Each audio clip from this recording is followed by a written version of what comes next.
को ककहरा नहीं आता परमार्थ का, वो कह देते मेरे भगवान, मेरे सिद्ध योगी, मेरे महापुरुष मिटिया मेट कर देते हैं। बात तो तब समझ में आवे जब रसिक जन पास करे, गुरुजन पास कर दे। अपने मन से कुछ नहीं होता, जिसे महापुरुष पास कर दे वही होता है। संत महापुरुष कह दे ठीक चल रहे हो, ठीक है, या वो मौन स्वीकृति दे दे, ठीक है। अपने मन से सिद्ध बनने पर सिद्ध थोड़ी कोई हो जाता है। जीवन में तुम्हारे संत हैं कि नहीं, बस इतनी बात देखो। अब एक भगत जी आए थे, अपने लोग तो सबका आदर ही करते हैं। उनका दिव्य रूप से हनुमान जी हमारे सामने प्रकट हुए थे। सच्ची बात कह रहे हैं, जिस समय दिव्य रूप हनुमान जी ने धारण किया तो हनुमान जी महाराज के ही भाई पवन पुत्र भीम कंपायमान थे। भीम जैसे हनुमान जी वैसे भीम, बड़े बड़े पर्वतों को अपनी टक्कर से चूर करने की सामर्थ्य रखने वाले। अभी पैदा ही हुए थे भीम और गोद में लिए हुए माता कुंती चल रही थी। अचानक सिंह निकला, दहाड़ हुई तो गिर गए भीम। तो जो जिस चट्टान पे गिरे चकनाचूर हो गई चट्टान, और उस आवाज से भयभीत होकर भाग पड़ा सिंह। अभी गोद में बच्चा थे। वो भीम जिस समय प्रार्थना की कि भैया मैं तुम्हारा वो दिव्य रूप देखना चाहता हूं, तो उनका काहे को तुम व्यर्थ में ऐसा तुम नहीं देख पाओगे। तो उनका हमारी लालसा है, आपका छोटा भाई हूं। तो पट्टहास किया हनुमान जी का वो दिव्य रूप कि कंपायमान होकर कह रहे थे, हे वायुपुत्र, हे पवन पुत्र, तुम अपने रूप का संवरण करो, मेरी सामर्थ्य नहीं। और वो व्यक्ति ऐसे कह रहा, मैं दिव्य हनुमान। हम कह रहे पाखंड मत करो, ठीक से चलो तो ये सब भगवत स्वरूप अनुभव में आ जाएंगे। ठीक से चलो, बड़ा विचित्र स्वरूप है। जब तक जीवन में कोई संत नहीं, तो हम ये देख रहे हैं कि वो जीवन या तो पाखंड में सकिल जाएगा और या तो व्यर्थ के चिंतन में फंसा हुआ अपने को मान लेगा कि मैं सिद्ध हूं। आपका शब्द, आपकी दृष्टि, आपकी चेष्टा, तस्मा शास्त्रम प्रमाणम ते, तब सिद्ध माना जाता है। बहुत सिद्धों के दर्शन हुए, गंगा किनारे सिद्धों का हमने कभी नहीं देखा ऐसा प्रमादी। सिद्ध प्रमादी नहीं होता। 95 वर्ष की आयु पूज्य स्वामी श्री ओंकारानंद सरस्वती जी महाराज 4 बजे एक अपने निज जन से कहते, वो स्वेटर पहना दीजिए। बोले स्वामी जी अभी तो धूप है। नहीं, अंदर अभी जाएंगे, चिंतन में विक्षेप होगा, हमारे पास समय नहीं, डाल दो शरीर में। अब इसका एक साधारण शब्द हुआ, इसका प्रभाव इतना पड़ा, इतनी अवस्था में इतने चिंतन परायण की स्वेटर पहनना है, ये स्मृति बाधा ना पहुंचा पावे, डाल दो शरीर में। कितना सूक्ष्म। बड़े बड़े महापुरुषों को देखा है, अपने ब्रज के प्रेमी जनों को और ब्रह्मबोध संपन्न दोनों महापुरुषों को, किंचन मात्र कहीं भी कोई भी शास्त्र विपरीत शब्द नहीं, एक सेकंड की चेष्टा नहीं पाई शास्त्र विरुद्ध। और यहां शास्त्र में है ही नहीं, हो वैसे सिद्ध हो रहे हैं। क्यों? क्योंकि जीवन में किसी आदर्श महापुरुष का अंकुश नहीं। अगर किसी संत का भय तुम्हारे जीवन में नहीं है तो ये माया रौन देगी, पक्का समझ लीजिए। कोई महापुरुष तुम्हारे ऊपर अंकुश लगाने वाला हो, तो इसीलिए जो देहाभिमानी जी होते हैं भाग पड़ते हैं, क्योंकि उनकी सिद्धावस्था में वो बाधा पहुंचाएंगे। गुरुजन असली सिद्ध बनो, नाटक नहीं, तो भाग पड़ते हैं। और जो गुरुजनों की शरण में रहता है वो परिपक्व भगवत प्राप्त महात्मा बन जाता है। इसलिए पूज्य बाबा कह रहे, पहला किसी महापुरुष का अनुशासन है कि नहीं।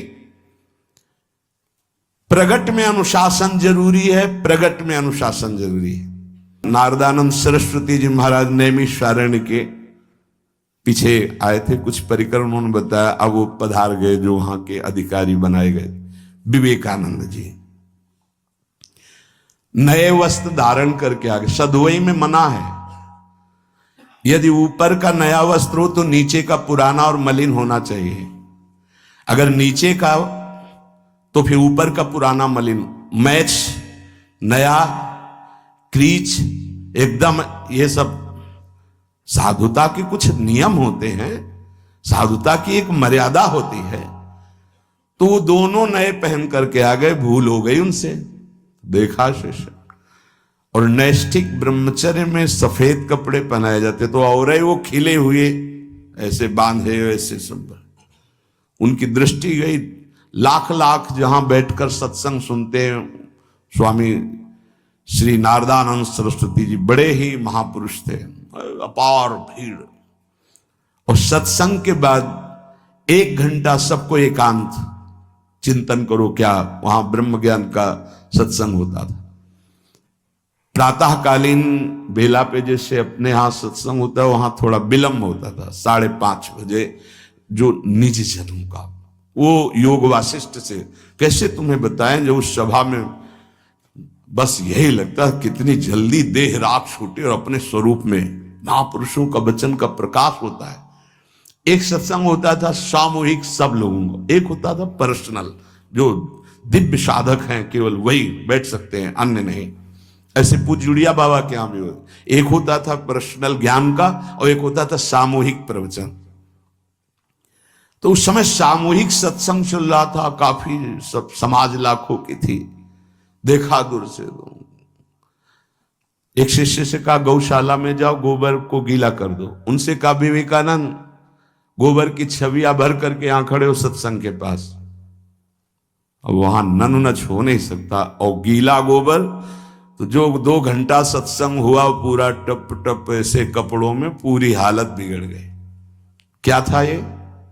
संत शासन। अब दोबारा वो गलती नहीं होगी, समझाने की जरूरत नहीं, अब समझ गए कि हमसे गलती क्या हुई। संत शासन नहीं है तो ये मन बहुत विचित्र है, बहुत विचित्र है। इसीलिए पहला, जो भी परमार्थ का पति को, चाहे ज्ञान मार्ग का, योग मार्ग का, किसी योग मार्ग की लौकिक ऊंचाई पर पहुंचे हुए कि गुरुदेव आए और उन्होंने कहा कि किसी कारण से शिष्य बढ़ जाए और अपने गुरुदेव की अवहेलना करे तो उसकी गति क्या होगी? उनका दुर्गति। दुर्गति, दुर्गति के सिवा उसके आगे कोई शब्द नहीं है। गुरु को पीड़ा है और शिष्य परम पद में पहुंच जाएगा? नहीं नहीं, ऐसा नहीं हो सकता। अनुशासन अत्यंत आवश्यक है। किसी भी वैभव या लोक व्यवहार या लोक मान्यता बढ़ जाने पर अपने गुरु का अपमान, गुरु की अवहेलना, तो उसकी दुर्गति पक्की। देखो, ये मन है, ये इंद्रियां हैं, ये अहम है, ये केवल गुरुदेव से ही वश में आता है, दूसरी जगह नहीं आता। क्यों? क्योंकि दूसरी जगह उत्तर देने का अवसर है। दूसरी जगह हम नहीं मानते तुम्हारी बात, लेकिन वहां ना उत्तर है और ना नहीं मानते, केवल वहां मिटना ही मिटना है। अगर ऐसा उपासक है तो निश्चित परम पद का अधिकार। केवल मिटना कोई उपाय नहीं है, अहंकार के पोषण का कोई उपाय, केवल मिटाना है। रो लो, चिल्ला लो, जो तुम्हें करना है कर लो, आना तुम्हें इसी मार्ग में पड़ेगा, दूसरा कोई रास्ता नहीं। बलिहारी घेर करके नष्ट कर देते हैं हमारे मन की मनमानी को, हमारे अहंकार को। इसलिए जीवन में प्रगट में जिनके जीवन में संत हैं और वो स्वीकार करते हैं उनका अनुशासन, उन्हीं का जीवन प्रकाशित होता है, पक्का समझ लेना। दूसरा, भागवतिक मार्ग में चलने वाले उपासक को सांसारिक पुरुषों की मित्रता करके उनकी संगोष्ठी में नहीं बैठना चाहिए।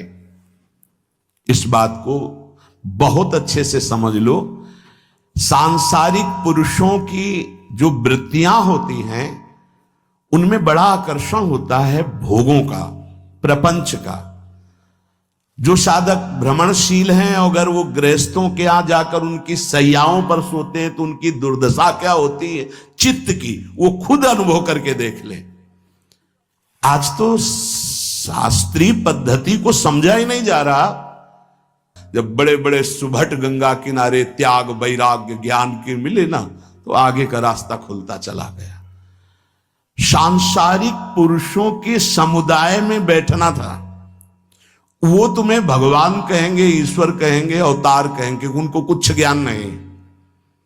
आप मान बैठेंगे अपने को भगवान, अपने को ईश्वर, अपने को अवतार मानेंगे, तो आप जो अवतार है ना, ईश्वर है ना, भगवान है, उनसे विमुख हो जाएंगे। यहां जो भी अवतरित हुए हैं भगवत पार्षद, वो सदैव दैन्य ही रहे हैं। आप देख लीजिए, उच्च कोटि के महापुरुष चाहे जितनी ऊंचाई पर चढ़े हों, सदैव भगवान की ही स्थापना की है, भगवान के नाम की, रूप की, लीला की, धाम की, भगवत महिमा की स्थापना की है, अपनी नहीं, अपने पार्थिव शरीर की नहीं। ध्यान रखना, जितने महापुरुष प्रकट हुए भगवान की स्थापना की। अगर हम संसारिक पुरुषों का संग करेंगे तो कई तरह से हानि हो जाएगी। सत्संग हो रहा है, बस इतने जो चाहो बैठ जाओ। हमारा पर्सनल एकांतिक केवल गुरुदेव से संबंध है और उनके द्वारा बताई हुई उपासना में हमारा समय व्यतीत होना चाहिए। कोई हमारा मित्र नहीं होना चाहिए, अलग से संगोष्ठी नहीं होनी चाहिए विषयी पुरुष की, सांसारिक पुरुष की। तीसरा,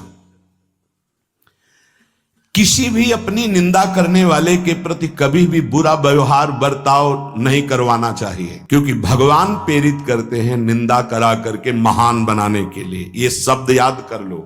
जब तुम्हारी निंदा होने लगे, प्रतिकूलता होने लगे, विपत्ति आने लगे, संकट सताने लगे, तो जान लेना कि तुम्हारी अध्यात्म की भूमिका उठने वाली है, पक्का।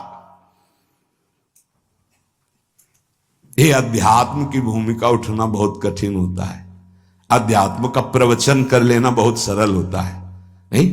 हाँ, चमड़ी को चिकनी करके और अध्यात्म का प्रवचन करने में कोई कठिनता नहीं, लेकिन चमड़ी और दमड़ी का राग मिटा दे, फिर अध्यात्म की तरफ चले, ये किसी फक्कड़ महात्मा का कृपा पात्र ही होगा जो फकीर होगा, जिसने विश्व की समस्त भोग वासनाओं को रौंद करके अपने स्वरूप में स्थित हो गया। ऐसे महात्मा के संग के बिना अध्यात्म का रंग नहीं चढ़ सकता, और देखने को मिल रहा है।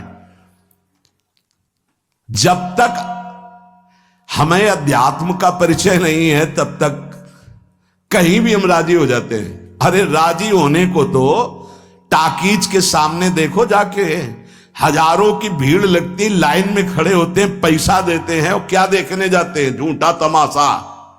उनको आप क्या कहोगे? ज्ञानी कहोगे? सत्संगी कहोगे?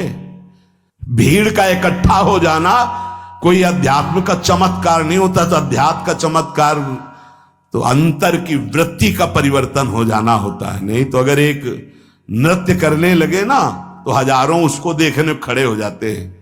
फिर 14 संगीत बज रहे हैं, फिर इसके बाद अगर हजारों ये बैठे मनोरंजन कर रहे हैं तो इनका कोई महत्व तो नहीं। अगर एक महात्मा कह देता है कि तुम वास्तविक भगवत मार्ग के पथिक हो तो धन्य हो गया जीवन, और 1 करोड़ लोग कह दें कि परमार्थ का पथिक है तो मान्यता नहीं मानी जाएगी। ये अध्यात्म है, अध्यात्म। इसीलिए कह रहे हैं कि सांसारिक पुरुषों की संगोष्ठी में रति न करे। तीसरी, अपनी जब कोई निंदा करे तो उसका भला जरूर मना देना, बुरा मत मना देना, नहीं तो अध्यात्म छूट जाएगा। अपने पास सामर्थ्य होने पर नीचापमानम सुधा, वो नीच है, हम उस पर शासन कर सकते हैं, पर उसके द्वारा किए हुए अपमान को सह गए और अंदर से मनाया, भगवान तुम्हें सुखी रखे, स्वस्थ रहो, और कभी भी हम आपका विरोध नहीं करेंगे। जब अवसर मिले तब फिर हमारी निंदा करना, भगवान तुम्हें स्वस्थ रखे, तुम्हारा कभी अमंगल न हो। ध्यान रखना, अध्यात्म। चौथा, अपने मुख से कभी किसी की निंदा ना करना। निंदा व्यक्तिगत नाम लेकर के की जाती है, सिद्धांत सार्वभौम वर्णन होता है। जैसे यहां हम कह रहे हैं, वो निंदा सिद्धांत के विपरीत आचरण में जो चलते हैं उनकी है। कौन है? नाम नहीं है, रूप नहीं है। सिद्धांत में चलना एक ये मार्ग है, सिद्धांत से बिलक चलना ये पाखंड है। पाखंड और दंभ की निंदा होती, और सत्य की कोई निंदा करे तो वो प्रकाशित होता है। सत्य निंदा से ढकता नहीं। जैसे कोहरा थोड़ी देर के लिए सूर्य को ढकने का नाटक कर सकता है, लेकिन सूर्य जब प्रकाशित होगा तो कोहरे की धज्जियां उड़ जाएंगी। पांचवा, मान लेने की इच्छा का त्याग करके अपने समीप जो भी आवे, छोटा बड़ा सबको प्यार और मान देना। ये 8 अच्छे उपासक में सब लक्षण पाए जाते हैं। दूसरों को मान देने का स्वभाव रखना, चाहे छोटा बच्चा ही क्यों न हो। ये नहीं ये धनी मानी बड़ा आकर के धन राशि दे रहा है तो उसका सम्मान हो रहा है, और छोटा प्रणाम कर रहा है उसकी तरफ देखा भी नहीं जा रहा। नहीं, बच्चे से लेकर कोई भी सबको एक ही प्यार की दृष्टि से देखना, भगवत भाव से देखना, अपने को मान रहित और दूसरों को मान देने का स्वभाव बना देना। 6वां, अपनी इंद्रियों को सदाचार परायण रखना। इंद्रियां ये सदैव व्यभिचार की तरफ भागती हैं। नेत्र व्यभिचार दोष, बार बार दूसरों के प्रति देखना आकर्षणकारी, कैसा भी दोष अंदर का भाव हो, नेत्र दोष। दूसरों की बातें सुनना, श्रवणेन्द्रिय दोष, वाणी से दूसरों की चर्चा करना, वाणी, ऐसे हर इंद्रिय अपने व्यभिचार में जाना चाहती है। सदाचार परायण उपासक होता है। कल की बात है, कल चिंतन हो रहा था श्रीमद् भगवद गीता जी का। अगर उपासक में सदाचार इंद्रियों की पवित्रता नहीं है तो ढकोसला किसी वक्त कुछ नहीं रहेगा। ये अच्छे से समझ लो। इंद्रियों का विलास चल खुला दिखाई देता है, खुला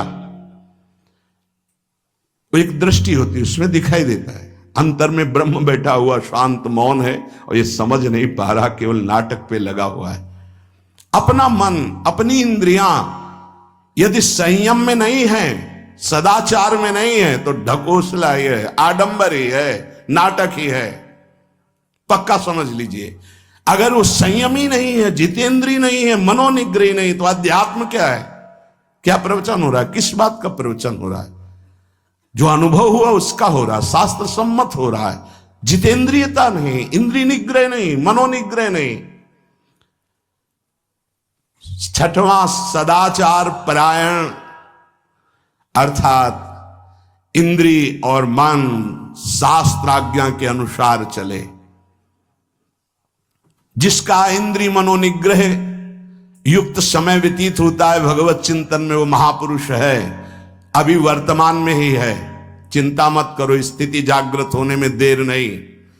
बंद रखो अपनी खिड़कियों को, कहीं माया की हवा ना घुस जाए। सच्ची सच्ची तुम में बहुत सामर्थ्य है, जागो। अगर झुक गए तो रौंद दिए जाओगे। एक एक बात अच्छे से समझ लो। मुस्कुरा के, प्रेम व्यवहार दिखा के, अपनापन करके फिर तुमको अधीन किया जाएगा। माया भगवती बहुत बलवती है। ऐसे करके फिर ऐसे प्रहार करती है, क्योंकि साधक बहुत प्रवीण है। ऐसे में अपने को बचा लेगा, लेकिन ऐसे में बचाना बहुत कठिन होता है। हमारी बात को समझ लेना, ऐसे में बचाना बहुत कठिन होता है, बहुत कठिन होता है। समर्पण का मिश, सेवा का मिश, अपनापन का मिश। हमारी इंद्री, हमारा मन बहुत धोखेबाज है। हमें कोई धोखा नहीं दे सकता। ये हमारा मन, हमारी इंद्रियां हमको धोखा देती है। साधु, साधक, परमार्थ पथिक, भक्त इस बात से परम सावधान।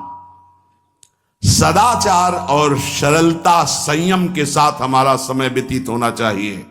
किसी के गवाही की जरूरत नहीं है, किसी के प्रमाण की जरूरत नहीं। आप खुद अपने हृदय की भूमिका को नाप लीजिएगा। कितनी ऊंचाई पर चढ़ रहे हो आपको खुद अनुभव में समझ में आ जाएगा। जो इंद्रियों का गुलाम, मन के द्वारा भ्रष्ट आचरण करने वाला है, वो कुछ भी हो, कोई भी हो, कहीं भी हो, दुर्गति शब्द से ही संबंध है। जीते जी दुर्गति, फिर फांसी ऐसी लगे तेषम दुख न हो। सच्ची मानना, जब गलत हो जाता है आचरण, तो अपना मन अपने को कहता है नष्ट कर दो, ये जीवन किस काम का। होश में हमारे शब्दों को ध्यान से सुनना। जब इतना गलत हो जाता है तो अपना चेहरा अपने को पसंद नहीं आता, और अपना जीवन अपने को पसंद नहीं आता और अपने अंदर से मन कहने लगता है नष्ट कर दो इस शरीर को, फिर वो जो आगे की लीलाएं होती है, अच्छा ऐसा हुआ, फांसी लगा ली, जहर खा लिया, ये कर लिया, वो कर लिया, वो इन्हीं इंद्रिय और मन की फिसलन को नहीं सह पाया। अच्छा, किसी महापुरुष का शासन नहीं था, नहीं, उस चूक में भी बचत हो जाती है। एक बहुत बड़े महापुरुष के समीप रहने वाले से चूक हो गई, तो उन्होंने अपने आसन के पास आसन लगवाया। सब साधुकों ने कहा कि बहुत बदनामी होगी क्योंकि आपका नाम आगे है और वो आपके आश्रित है, ऐसा है किसी महापुरुष के। उन्होंने कहा तुम क्या समझते हो, बाया है, चूक हो गई, अब इसको कभी चूक नहीं होगी ऐसा बना देंगे, कभी त्रुटि नहीं होगी, इसको ऐसा बना देंगे। और वो फिर ब्रह्मावर्त बिठूर में रहे और बहुत अच्छे महात्मा हैं, अब भी हैं। अगर संत का शासन है और आपसे चूक भी हो जाती है तो ऐसा बना देंगे कि दोबारा चूक नहीं होगी। पर इंद्रिय और मन को छूट देकर मनमानी आचरण करने वाला कभी साधक नहीं हो सकता, पक्का। और आप सच्ची मानना, आपकी एक बार इंद्रिय मन छूट हो गई तो जिंदगी भर दबे रहोगे, दहाड़ने लायक नहीं रहोगे। माया तुम्हारे को सदैव कोसती रहेगी, तुम्हारा हृदय जलता रहेगा, ऐसा कैसे हो गया, ऐसा कैसे हो गया। जब ऊंचाई की तरफ सोचोगे तो सामने वो अगर प्रायश्चित करके मिटा दिया है तो बात है, नहीं तो वो कर्म सामने आ जाएगा। लगेगा नहीं, हम इसी ऊंचाई लायक नहीं है, नहीं हम इस ऊंचाई लायक। आपसे प्रार्थना कर रहे, अगर चूक हो गई हो तो उसको मिटा दो, नहीं आगे बढ़ने में बाधा पहुंचा देगा। अपने गुरुजनों से सलाह करके उसका प्रायश्चित कर लेना चाहिए। अगर गुरुजन कर दे जाओ कुछ नहीं तो कुछ नहीं, खत्म खेल, वो निपटा देंगे, वो करुणामय है, उनमें बड़ी सामर्थ्य है। पर छठवां सूत्र, सदाचार, संयम, जितेंद्रियता, मनोनिग्रह साधक में होना ही चाहिए। जो साधक एकांत में मनोरंजन करके अपने जीवन को नष्ट कर रहे हैं, अच्छा होता गृहस्थ धर्म में रहते, बाल बच्चे पैदा करके मेहनत करके धर्म पूर्वक कमाते और समाज की सेवा करते। यदि अखंड ब्रह्मचारी वैराग्य मार्ग के पथिक हो तो चूक ना होने पावे प्रार्थना करते हैं। इंद्रियों को शिथिल ना होने देना, मन को शिथिल मत होने देना, नहीं तो ऐसा बंधन ये बांध देते हैं कि बड़े बड़ों को सर झुकाकर चलना पड़ता है। रौंद देती है माया, ध्यान रखना, सर उठाने लायक नहीं रह जाता। अगर इंद्रिय जन्य भोगों का आकर्षण नष्ट कर दे तो अपना मन अपने को जलाता रहता, धिक्कार देता रहता। कैसे हो गया ऐसे, तो कैसे हो गया। कीन हो इस कबहू अभिमाना, सुख हो वंचा कृपा निधाना। कहीं अभिमान हो गया कि मैं ब्रह्मचारी हूं, मैं जितेंद्री हूं, मैं मनोनिग्रही हूं, तो ठाकुर जी ने दाना फेंक दिया, देख भला मनोनिग्रही है तो मत चुन। लेकिन कृपा पात्र साधक पुनः अपने आप को सावधान करके सदाचार में ही स्थित रहे। आज सदाचार को समझा ही नहीं जा रहा कि सदाचार है क्या। सातवां, किसी भी पद को साधक कभी स्वीकार न करे। समाज में बड़े पद मिलते हैं, यहां भगवत प्राप्ति की वार्ता हो रही। किसी भी पद, किसी भी सम्मान को स्वीकार न करें। ये सब उपाधियां हैं, अगर उपाधियां स्वीकार की तो उपद्रव शुरू हो जाएंगे। कोई उपाधि स्वीकार न करो तो इतने महान बन जाओगे कि पूरे विश्व में तुम ही होगे। ये भी बात याद कर लो। कोई भी छोटी मोटी उपाधि स्वीकार की तो उस महान को नहीं प्राप्त कर पाओगे। विश्व में तुम ही होगे, या तो ज्ञान में तो एक तुमसे बड़ा कोई है नहीं, और अगर भक्ति में तो तुमसे छोटा कोई नहीं, तो विश्व में तुम ही तो हुए ना। सब बड़े और आप छोटे, विश्व में आप प्रणादपि सुनीचेन, और ज्ञान तो हम ब्रह्मास्मि, सबको समेट लिया अपने में, एक के सिवा दूसरा कोई नहीं। यह है उपाधि रहित महापुरुष की स्थिति। कोई उपाधि स्वीकार न। अनंत ब्रह्मांडों का महारत्न इंद्र नीलमणि, जहां जहां भक्त मेरा चरण रखे वहां वहां रखूं हाथ, पीछे पीछे मैं फिरूं कभी न छाड़ूं साथ। इससे बड़ा कोई पद होगा।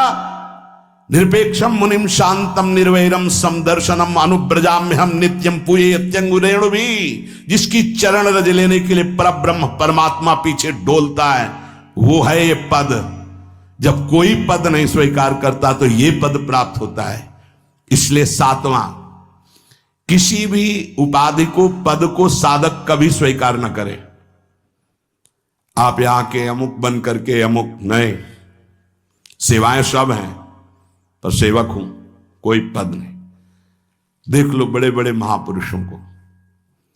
पूज्यपाद उड़िया बाबा जी ने जब देखा तो दंड का विसर्जन कर दिया कि पद की तरफ एक घसीट रहा है। गंगा जी में महाप्रभु चैतन्य देव जी ने गंगा जी में जो हमारे परम पद के बीच में आएगा वो सबका प्रवाहित कर देना ही उचित है। बहुत समझना, पूरे जीवन भर याद रखना, यह अध्यात्म है। अध्यात्म कभी कोई भी उपाधि स्वीकार ना करे। वो बहुत जल्दी उपाधियां सामने लिख दी जाती है, तभी कोई वो स्थिति ही नहीं आती। उपाधि हमारे ब्रजमंडल में एक से एक महापुरुष हुए हैं। बाबा प्राण धन रहे हैं, कितने संत महापुरुष, और उनको यहां प्यार से ब्रजवासी जन मेरो बाबा, प्रिया प्रीतम के लाडले। कोई उपाधि नहीं, कोई पदवी नहीं, कोई प्रतिष्ठा नहीं। और आठवां, ये आखिरी, किसी भी परिस्थिति में अपने आराध्य देव का चिंतन ना छूटने पावे। पूर्णता ये तभी हो सकता है जिसके जीवन में ये तीन बातें हैं। आखिरी वाली बात, किसी भी परिस्थिति में अपने लक्ष्य का चिंतन न छूटने पावे। ये तीन बातें जिसके जीवन में है तो ये आखिरी बात पूर्ण होगी। आखिरी और पहली दो बहुत जोर की बात थी। पहली थी किसी संत महापुरुष का शासन, और पूर्णता आई किसी भी परिस्थिति में अपने लक्ष्य का चिंतन न छूटना। बीच में अपने आप सब आ जाएगा। तीन बातें, पहली व्यवहार शुद्धि, दूसरी नियम निष्ठा, और तीसरी प्रतिज्ञा पालन।